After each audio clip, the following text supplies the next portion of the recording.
السلام عليكم ورحمة الله. مرحبا بكم متابعي قناة رياضة الأندية. نتمنى منكم الضغط على زر اللايك والاشتراك في القناة وتفعيل الجرس لتصلكم آخر مستجدات كرة القدم السعودية. والآن نترككم مع الأخبار.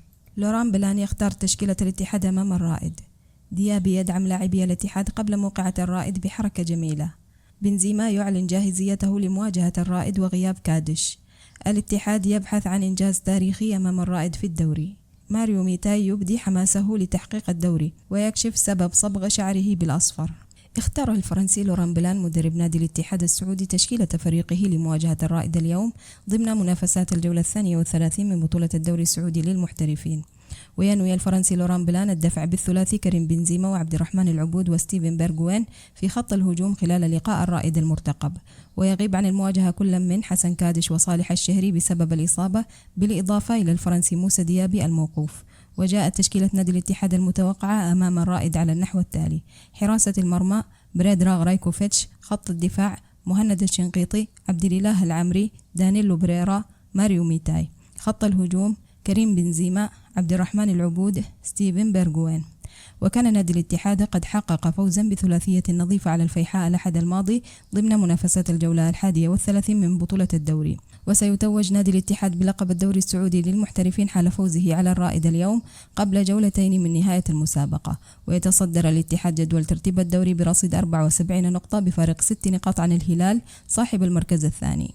ومن ناحية أخرى تواجد الفرنسي موسى ديابي لاعب نادي الاتحاد السعودي ضمن بعثة الفريق التي سافرت إلى القصيم استعدادا لمواجهة الرائد اليوم الخميس ضمن منافسات الجولة 32 من بطولة الدوري رغم غيابه للإيقاف. وبحسب ما ذكرته صحيفة اليوم السعودية فإن الفرنسي موسى ديابي قرر مرافقة بعثة نادي الاتحاد للقصيم من أجل دعم زملائه في مباراة الرائد رغم إيقافه. وكانت لجنة الانضباط والأخلاق في رابطة الدوري السعودي للمحترفين قررت إيقاف موسى ديابي مباراتين بعد طرده في لقاء النصر ضمن منافسات الجولة 30 من البطولة. وغاب موسى ديابي عن مواجهة الاتحاد والفيحاء الأحد الماضي ضمن الجولة 31 من الدوري السعودي للمحترفين، والتي انتهت بفوز العميد بثلاثية نظيفة. ومن ناحية أخرى أعلن الفرنسي كريم بنزيما مهاجم وقائد الفريق الأول لكرة القدم بنادي الاتحاد جاهزيته للمشاركة في المباراة المقبلة أمام الرائد في بطولة الدوري. ويحل فريق الاتحاد ضيفا على نظيره الرائد في المباراة التي ستقام في تمام الساعة 9 مساء على ملعب مدينة الملك عبدالله الرياضية في بريدة ضمن منافسات الجولة 32 من بطولة الدوري السعودي للمحترفين. وشارك بنزيما في تدريب فريق الاتحاد الجماعي الذي أقيم مساء أمس الأربعاء، بينما لم يشارك المدافع الدولي حسن كادش حسب ما ذكر علاء سعيد الصحفي بصحيفة الجزيرة عبر حسابه على موقع التواصل الاجتماعي إكس. ويبحث فريق الاتحاد بقيادة المدرب الفرنسي لوران بلان عن تحقيق الفوز أمام الرائد من أجل التتويج بلقب الدوري السعودي رسميا هذا الموسم قبل جولتين من نهايته.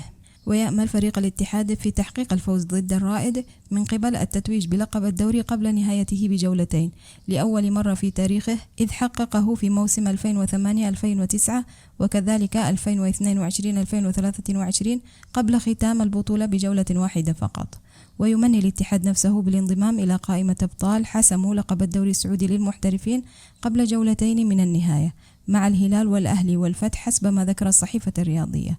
ويعتبر نادي الهلال هو أكثر فريق الدوري حسما للقب قبل نهايته بجولتين، بعد أن فعل ذلك للمرة الأولى موسم 2011-2012 ثم 2016-2017 فيما جاءت الأخيرة 2019-2020.